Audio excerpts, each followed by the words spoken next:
Hi friends, ఎలా ఉన్నారు? నేను మీ హేమంత్. ఈరోజు మనం తమిళ్లో రీసెంట్గా రిలీజ్ అయిన the great of all time మూవీని ఎక్స్ప్లెయిన్ చేసుకుందాం. ఇలాంటి వీడియోస్ మీకు మళ్ళీ మళ్ళీ కావాలి అనుకుంటే ఇప్పుడు లైక్ చేసి ఛానల్ని సబ్స్క్రైబ్ చేసుకోండి. అలాగే మీకు ఏదైనా మూవీ ఎక్స్ప్లెనేషన్ కానుకుంటే కామెంట్స్లో మాకు చెప్పండి. ఎక్స్ప్లెయిన్ చేసేందుకు ట్రై చేస్తాం. సో ఇంకేమాత్రం ఆలస్యం చేయకుండా వీడియోలోకి వెళ్ళిపోదాం. ఇంకా మెయిన్ స్టోరీ విషయానికి వస్తే స్టోరీ 2008లో స్టార్ట్ అవుతుంది. గాంధీ తనే మన హీరో. తను ఒక శాట్స్ ఆఫీసర్. శాట్స్ అంటే స్పెషల్ యాంటీ టెర్రరిజం స్క్వాడ్. ఈ స్క్వాడ్ రా కింద పనిచేస్తూ ఉంటుంది. గాంధీతో పాటు ఇంకో ముగ్గురు ఆఫీసర్లు పనిచేస్తుంటారు.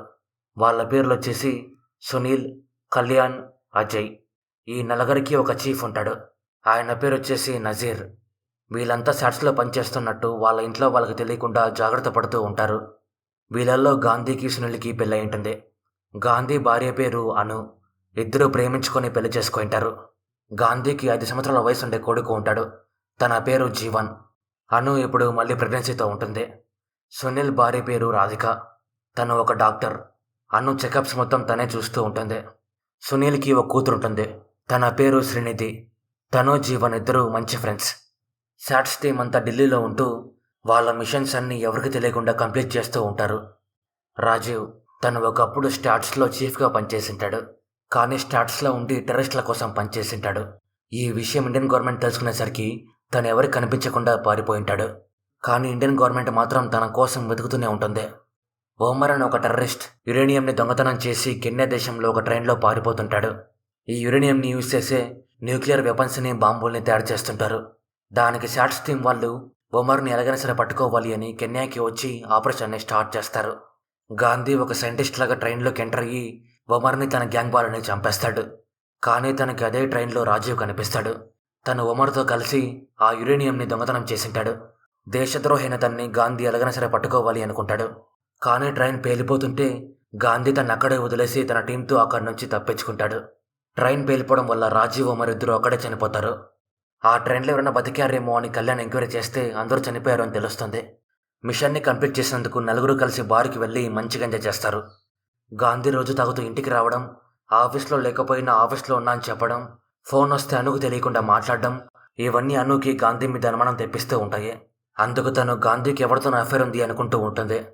శాట్స్ నెక్స్ట్ మిషన్ వచ్చేసి థాయిలాండ్లో. అందుకు గాంధీ తన భార్యకి చెప్పకుండా ఒక పని మీద ఒకరోజు నైట్ చెన్నైకి వెళ్ళేసి వస్తాడు. కానీ తన భార్యతో మాత్రం నిన్న రాత్రి నేను సునీల్ వాళ్ళ ఇంట్లో ఉన్నా అని చెప్తాడు. చెన్నైలో ఉన్న అను బంధువులు గాంధీని చెన్నైలో చూసి అనుకి తను చెన్నైలో ఉన్న విషయం చెప్పింటారు. అందుకు తను ఇది అబద్ధమని నిరూపించేందుకు సునీల్కి, కళ్యాణ్కి ఫోన్ చేస్తుంది. వాళ్ళిద్దరూ అనుతో నిన్న రాత్రి గాంధీ మా ఇంట్లోనే ఉన్నాడు అని చెప్తారు. దాంతో గాంధీ అనుకి అడ్డంగా దొరికిపోతాడు. అను సునీల్ని, కళ్యాణ్ ఇంటికి పిలిచి తనకు అబద్ధాలు చెప్పినందుకు ముగ్గురి మీద సీరియస్ అయ్యి గాంధీకి ఎవరితోనూ అఫైర్ ఉంది కదా అంటుంది.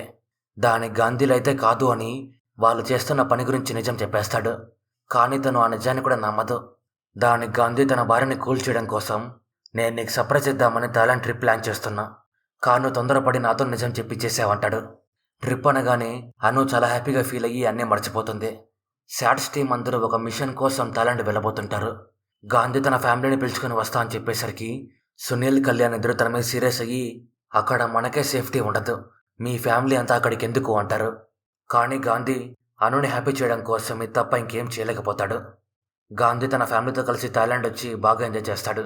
అలాగే తన ఫ్యామిలీకి తెలియకుండా తన టీంతో కలిసి థాయిలాండ్కి వచ్చిన పని కూడా ముగిస్తాడు. థాయిలాండ్కి వచ్చిన ట్రిప్ అయ్యేసరికి గాంధీ తన ఫ్యామిలీతో కలిసి ఇండియాకి స్టార్ట్ అవుతాడు. కానీ ఎవరో కొంతమంది వాళ్ళని చంపేకి వెంటాడతారు. దానికి గాంధీ వాళ్ళ దగ్గర నుంచి తన ఫ్యామిలీని కాపాడుకోవాలి అని వాళ్ళ దగ్గర నుంచి పారిపోతాడు. కానీ వాళ్ళంతా వెనకాలే వస్తుండేసరికి తన భార్యని కొడుకుని ఒక దగ్గర దాచి వాళ్ళ వెంట పడుతున్న అందరినీ కొట్టి చుక్కలు చూపిస్తాడు. అను గాంధీ చేస్తున్న ఫైట్ చూసి షాక్ అయిపోతుంది. తనకి ఉన్నట్టుండి నొప్పులు స్టార్ట్ అవుతాయి. కళ్యాణ్ అక్కడికి వచ్చి గాంధీని చంపుదామని వచ్చిన అందరినీ చంపేస్తాడు. దాంతో గాంధీ తనని పిలుచుకొని హాస్పిటల్కి వెళ్తాడు. అను గాంధీ శాట్స్లో పనిచేస్తున్న విషయం తెలుసుకొని తన మీద సీరియస్ అవుతుంది. హాస్పిటల్లో గాంధీ కన్సెంట్ ఫామ్ మీద సైన్ చేయాలి అని రిసెప్షన్ దగ్గరికి వెళ్తుంటే తన కొడుకు కాలు నొప్పిస్తున్నాయని చెప్తాడు. దానికి తను ఒక దగ్గర కూర్చోబెట్టి ఫామ్లో సైన్ చేయడం కోసం రిసెప్షన్ దగ్గరికి వెళ్తాడు. కానీ సైన్ చేసి తిరిగి వచ్చి చూస్తే తన కొడుకు కనిపించడు. తన కొడుకు కోసం హాస్పిటల్ మొత్తం తిరుగుతాడు. కానీ జీవన్ ఎక్కడా కనిపించడు. దానికి గాంధీ పోలీసుల నుంచి కలిసి కంప్లైంట్ ఇస్తాడు. తనకి తోడుగా ఉండాలి అని సునీల్, కళ్యాణ్ కూడా అక్కడికి వస్తారు. పోలీసులు సీసీటీవీ ఫుటేజ్ని చెక్ చేస్తే ఎవరో ఒక అమ్మాయి తనని కిడ్నాప్ చేసి ఒక కారులో పిలుచుకుని వెళ్ళినట్టు తెలుస్తుంది. దానికి పోలీసులు ఆ కారు గురించి ఎంక్వైరీ చేయడం స్టార్ట్ చేస్తారు. కానీ ఆ అమ్మాయి జీవాన్ని కిడ్నాప్ చేసి తీసుకుని వెళ్తున్నప్పుడు ఒక యాక్సిడెంట్ జరిగి కారు మొత్తం పేలిపోయి ఉంటుంది. గాంధీ పూర్తిగా కాలిపోయి చనిపోయిన తన కొడుకుని చూసి చాలా అంటే చాలా బాధపడతాడు. అనుకి ఈ విషయం గురించి ఎలా చెప్పాలో తనకి ఏం అర్థం కాదు. అనుకి ఒక కూతురు పుట్టింటుంది. అను గాంధీతో మాట్లాడుతూ, నువ్వు శాట్స్లో పనిచేస్తున్న విషయం నాకు చెప్పాల్సిందే, అయినా నువ్వెక్కడ పనిచేసినా నాకు సంతోషమే అంటుంది. కానీ తను తన కొడుకు చనిపోయిన విషయం తెలుసుకొని చాలా బాధపడుతుంది. కొన్ని సంవత్సరాలు అలా గడిచిపోతాయి. ఇప్పుడు స్టోరీ 2024లో స్టార్ట్ అవుతుంది. జీవన్ చావుకి గాంధీనే కారణమని అను గాంధీతో విడిపోయి ఉంటుంది. ఇప్పుడు ఇద్దరు చెన్నైలోనే ఉంటారు. గాంధీ స్టాట్స్లో జాబ్ మానేసి ఇప్పుడు చెన్నై ఎయిర్పోర్ట్లో పాస్పోర్ట్ చెకింగ్ ఆఫీసర్గా పనిచేస్తుంటాడు. వాళ్ళ కూతురు పేరు జీవిత. తనకిప్పుడు 16 సంవత్సరాలు. తనకి అమ్మ నాన్న ఇద్దరు ఇష్టమే. అందుకు వాళ్ళిద్దరిని కలపాలి అని ట్రై చేస్తూనే ఉంటుంది. అను గాంధీని ఇంట్లో కూడా రానివ్వదు. తను స్టాట్స్లో జాబ్ మానేసినందువల్లే తన్ని తన కూతురు దగ్గరికి రాణిస్తూ ఉంటుంది. సునీల్ కూతురు శ్రీనిధి బర్త్డే ఉంటే చాలా సంవత్సరాల తర్వాత స్టాట్స్ టీమ్ అందరూ మళ్ళీ కలుసుకొని చాలా హ్యాపీగా ఫీల్ అవుతారు. ఇండియన్ గవర్నమెంట్ మాస్కోలో ఇండియన్ ఎంబసీని మళ్ళీ ఓపెన్ చేద్దాం అనుకుంటుంది.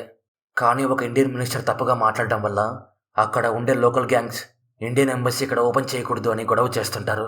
దానికి సీనియర్ ఆఫీసర్లు కూడా అక్కడికి వెళ్లేందుకు భయపడుతుంటారు. కళ్యాణ్ గాంధీని తన బాధ నుంచి కొన్ని రోజుల పాటు దూరం చేయాలి అని, నువ్వు అక్కడికి వెళ్ళి 1 వారం పాటు ఇమిగ్రేషన్ ఆఫీసర్లకి ట్రైనింగ్ ఇచ్చి మళ్ళీ వచ్చే అంటాడు. కానీ గాంధీ ఫస్ట్ దానికి ఒప్పుకోడు. కానీ అందరూ వెళ్ళు అని చెప్పేసరికి సరే అని చెప్పి 1 వారం పాటు మాస్కోకి వస్తాడు. తను వచ్చి రాగానే ఇండియన్స్ అందరూ ఇక్కడ సేఫ్గా ఉంటారు అని అందరికీ తెలిసేలా చేయాలి అనుకుంటాడు. కానీ అక్కడ ఉండే లోకల్ గ్యాంగ్స్ పోలీసులందరినీ కొట్టి ఇండియన్ ఎంబసీ మీద దాడి చేస్తారు. దానికి గాంధీ వాళ్ళతో గొడవ పడతాడు. కానీ ఇక్కడే మనం ఊహించని విషయం ఒకటి జరుగుతుంది. అది ఏమి అంటే ఆ గ్యాంగ్లో గాంధీ పోలికలతో ఉండే ఒకడు ఉంటాడు. ఇద్దరు ఒకరినొకరు చూసుకొని షాక్ అయిపోతారు.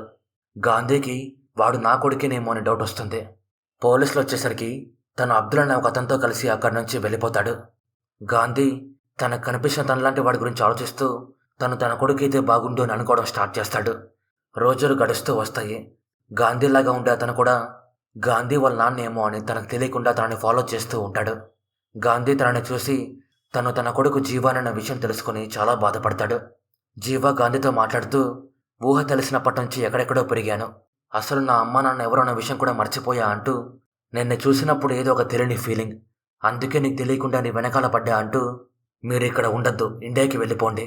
మీ మీద దాడి చేసిన గ్యాంగ్ పేరు ఫైజల్ గ్యాంగ్. వాళ్ళు చాలా డేంజరస్, వాళ్ళని కాదు అని నేను మీతో పాటు ఇండియాకి రాలేను అంటాడు.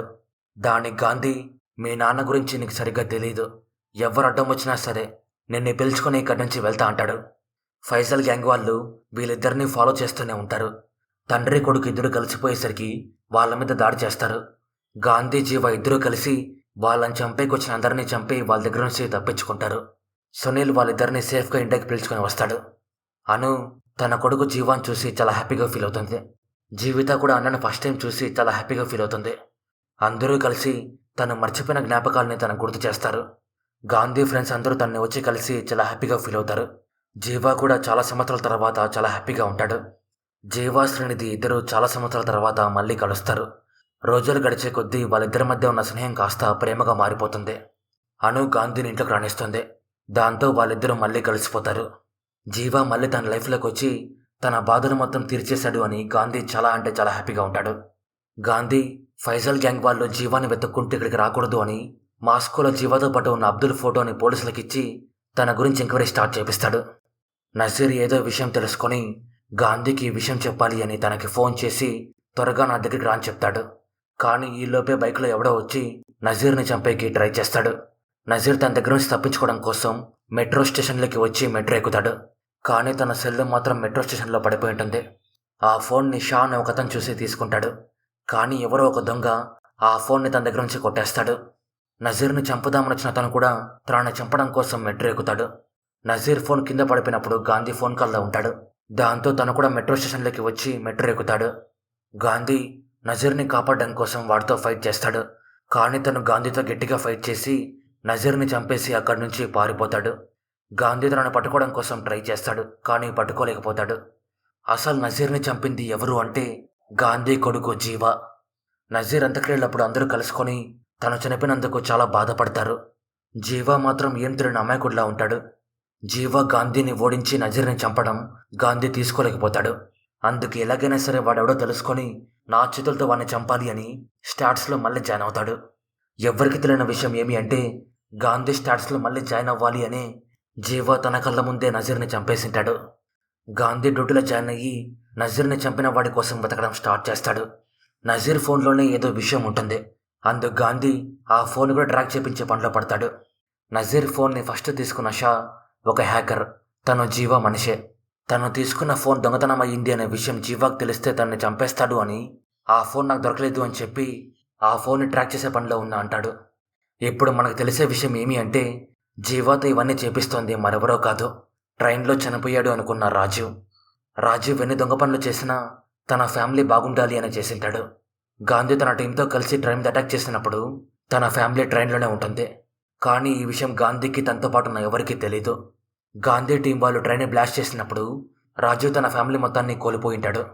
అందుకే తను గాంధీ తన ఫ్యామిలీతో కలిసి థాయిలాండ్ వెళ్ళినప్పుడు జీవాని కిడ్నాప్ చేసి చనిపోయినట్టు అందరిని నమ్మించింటాడు. ఆ తర్వాత పిల్లలందరినీ హింసించి బిచ్చమెత్తుకున్న చేసే ఒక గ్యాంగ్ వాళ్ళకి జీవాని అప్పగించి వీడికి భయం తప్పితే ఇంకేం గుర్తుండకూడదు అని వాళ్ళకి డబ్బులు ఇస్తాడు. వాళ్ళు జీవాని ఎంతగా భయపెడతారు అంటే తన గురించి తన ఫ్యామిలీ గురించి పూర్తిగా మర్చిపోయేంతగా. అప్పుడు రాజీవ్ జీవాని హింసిస్తున్న అందరినీ చంపి తనని కాపాడి తనకు నాన్నగా మారతాడు. రాజీవ్ తన కొడుకు పేరునే జీవాకు పెట్టింటాడు. తన కొడుకు పేరు ఏమి అంటే సంజయ్. జీవా సంజయ్గా మారి రాజీవ్ కోసం ఎవరైనా చంపే విధంగా మారుతాడు. ఒకరోజు రాజీవ్ తనతో మాట్లాడుతూ నా ఫ్యామిలీని చంపింది మీ నాన్నే అని చెప్తాడు. అప్పుడు కూడా తను నాకు జన్మనిచ్చిన నాన్న కంటే నన్ను పెంచిన నువ్వే ముఖ్యమని తన కోసం గాంధీని తన ఫ్యామిలీని చంపుదామని ఇక్కడికి వచ్చింటాడు. నజీర్ ఫోన్ని బాబు అనే ఒక అతను దొంగతనం చేసింటాడు. తన ఫోన్ని ఆన్ చేసేసరికి గాంధీ తనకి ఫోన్ చేసి నీకు 50,000 రూపాయలు డబ్బులు ఇస్తా, నాకు ఆ ఫోన్ తెచ్చివ్వు అంటాడు. దానికి బాబు సరే అని చెప్పి తను చెప్పిన లొకేషన్కి స్టార్ట్ అవుతాడు. కానీ జీవా కూడా ఈ ఫోన్ విషయం తెలుసుకొని నేను నీకు 1,00,000 రూపాయలు ఇస్తా, ఆ ఫోన్ నాకు ఇవ్వు అంటాడు. ఈ విషయం గాంధీ తెలుసుకొని తను పోలీస్ అన్న విషయం బాబుకి చెప్పి నీకు ఫోన్ చేసిన వాడికి నువ్వు దొరికితే నిన్ను చంపేస్తాడు, నా మాట విని నువ్వు పక్కన హోటల్లోకి వెళ్ళి దాక్కో అని చెప్తాడు. కానీ జీవా తనను అప్పటికే చూసి తన కోసం హోటల్లోకి వస్తాడు. దానికి షా హోటల్లో ఉండే కెమెరాస్ ఏం పనిచేయకుండా చేస్తాడు. గాంధీ అజయ్ ఇద్దరూ కలిసి హోటల్లోకి వస్తారు. అజయ్ బాబుని కలిసి తన దగ్గర ఫోన్ ఇప్పించుకుంటాడు. కానీ జీవా గాంధీకి తెలియకుండా అజయ్ని చంపి ఫోన్ తీసుకుని అక్కడి నుంచి వెళ్ళిపోతాడు. గాంధీ తనను చూసి పట్టుకునేకి ట్రై చేస్తాడు. కానీ జీవా అక్కడి నుంచి తప్పించుకుంటాడు. గాంధీ అజయ్ చనిపోయిన విషయం తెలుసుకొని చాలా బాధపడతాడు. గాంధీ బాబుని పట్టుకొని తనని ఎంక్వైరీ చేస్తాడు. కానీ తనకి ఎలాంటి క్లూ దొరకదు. షా నజీర్ మొబైల్లో ఉండే డేటా మొత్తం ఎరేస్ చేసి దాన్ని పడేస్తాడు. గాంధీ అజయ్ నా వల్లే చనిపోయాడని బాధపడుతుంటే సునీల్, కళ్యాణ్ ఇద్దరు కలిసి తనను బయటికి పిలుచుకొని వెళ్తారు. అబ్దుల్ కొంతమందితో కలిసి సముద్ర మార్గం గుండా చెన్నైలోకి ఎంటర్ అయ్యేందుకు ట్రై చేస్తాడు. కానీ పోలీసులు తనని గుర్తుపట్టి తన్ని అలాగే తనతో పాటు వచ్చిన అందరిని పట్టుకొని గాంధీకి ఫోన్ చేస్తారు. దాంతో తను తన ఫ్రెండ్స్ కలిసి హార్బర్కి స్టార్ట్ అవుతారు. ఈ విషయం జీవా తెలుసుకొని చాలా టెన్షన్ అయిపోతాడు. ఎందుకంటే అబ్దుల్తో పాటు వాళ్ళ నాన్న రాజీవ్ కూడా వచ్చింటాడు. గాంధీ రాజీవ్ని చూస్తే ప్లాన్ మొత్తం ఫెయిల్ అవుతుంది అనే జీవా శ్రీనిధిని లాంగ్ డ్రైవ్ పేరుతో తాంబరం పిలుచుకొని వెళ్ళి తనని కిడ్నాప్ చేసి వాళ్ళ నాన్నకి వీడియో కాల్ చేస్తాడు. తను శ్రీనిధి గొంతు మీద లైట్గా కోసి హార్బర్లో పట్టుకున్న వాళ్ళందరినీ వదిలేకపోతే శ్రీనిధిని చంపేస్తా అని వార్నింగ్ ఇస్తాడు. దాంతో వాళ్ళకి వేరే దారి లేక హార్బర్లో పట్టుకున్న వాళ్ళందరినీ వదిలేసి శ్రీనిధి లొకేషన్ని ట్రాక్ చేసి తనుండే లొకేషన్కి వస్తారు. కానీ జీవా శ్రీనిధి బతుకుంటే నాకు ప్రమాదం అని, నువ్వంటే నాకు చాలా ఇష్టం, నా గురించి ఎవరికి తెలియకూడదు అంటే నన్ను చంపడం ఒకటే దారి అని తన గొంతు కోసి అక్కడి నుంచి వెళ్ళిపోతాడు. కానీ తన ప్రాణాలతో ఉన్నప్పుడే కళ్యాణ్ తన దగ్గరికి వస్తాడు. శ్రీనిధి ఇదంతా చేస్తుంది జీవన్ అనే విషయం తనతో చెప్తుంది. కానీ ఇక్కడ మనకు తెలిసే విషయం ఏమి అంటే కళ్యాణ్ కూడా రాజీవ్ సైడే. ట్రైన్లో రాజీవ్ ఫ్యామిలీ మొత్తం చనిపోయిన తర్వాత కళ్యాణ్ తన్ని కలిసి నువ్వు ట్రైన్లో ఉన్న విషయం నాకు తెలీదు, లేదంటే ఈ ఆపరేషన్ని ఆపేసేవాడిని అంటాడు. అందుకే తను ట్రైన్ నుంచి ఎవరు బయటపడలేదు, అందరూ చనిపోయారు అని అందరూ నమ్మించింటాడు. తనే రాజీవ్తో కలిసి ప్లాన్ చేసి గాంధీ మాస్కోకి వెళ్ళేలా చేసింటాడు. నజీర్ రాజీవ్ బతుకున్న విషయం తెలుసుకొని జీవా గురించి నిజం మొత్తం తెలుసుకుంటాడు. ఈ విషయం తను కళ్యాణ్కి ఫోన్ చేసి చెప్పింటాడు. దాంతో కళ్యాణ్ జీవాకి మొత్తం చెప్పింటాడు. అందుకే తను నజీర్ని చంపి తన ఫోన్లో ఉన్న డేటా మొత్తం ఎరేస్ చేసింటాడు. ఇప్పుడు కూడా కళ్యాణ్ జీవా గురించి ఎవరికి తెలియకూడదు అని బతుకున్న శ్రీనిధికి ఊపిరాడకుండా చేసి తన్ని చంపేస్తాడు. శ్రీనిధి చనిపోయేసరికి అందరూ చాలా బాధపడతారు. జీవ వాళ్ళ నాన్న రాజీవ్ని వచ్చి కలిసి ఫుల్గా పార్టీ చేసుకుంటాడు. గాంధీ అబ్దుల్ గురించి ఫుల్గా ఎంక్వైరీ చేస్తున్నాడు అని అబ్దుల్ని తనే చంపేసి తన గురించి ఎవరికి తెలియకుండా జాగ్రత్త పడతాడు. నజీర్ ఫోన్ని దొంగతనం చేసిన బాబు ఆ ఫోన్ని షా దగ్గర నుంచి దొంగతనం చేసింటాడు. తన్ని ఒక రెస్టారెంట్లో చూసి గుర్తుపట్టి గాంధీకి ఫోన్ చేసి తన గురించి ఇన్ఫర్మేషన్ ఇస్తాడు. దాంతో గాంధీ తన టీంతో కలిసి షా ఇంట్లోకి వెళ్ళి మొత్తం చెక్ చేసి సీక్రెట్ కెమెరాస్ని అరేంజ్ చేపిస్తాడు. దాంతో 24/7 షా ఏం చేస్తున్నాడు అనే విషయం గాంధీకి తెలుస్తుంది. గాంధీకి రాజీవ్ బతికే ఉన్న విషయం తెలుస్తుంది. దాంతో తను ఇదంతా చేస్తుంది తనే అని కన్ఫర్మ్ చేసుకుంటాడు. షా ఏదో పని మీద జీవాని వెళ్ళి కలుస్తాడు. గాంధీ తన కొడుకును చూసి షాక్ అయిపోతాడు. కానీ దమన్ చావుకి తనే కారణమని తన్ని అరెస్ట్ చేయమంటాడు. జీవా పోలీసుల్ని కొట్టి షా అక్కడి నుంచి తప్పించుకునేలా చేస్తాడు. కానీ గాంధీ జీవాని కొట్టి తన్ని అరెస్ట్ చేస్తాడు.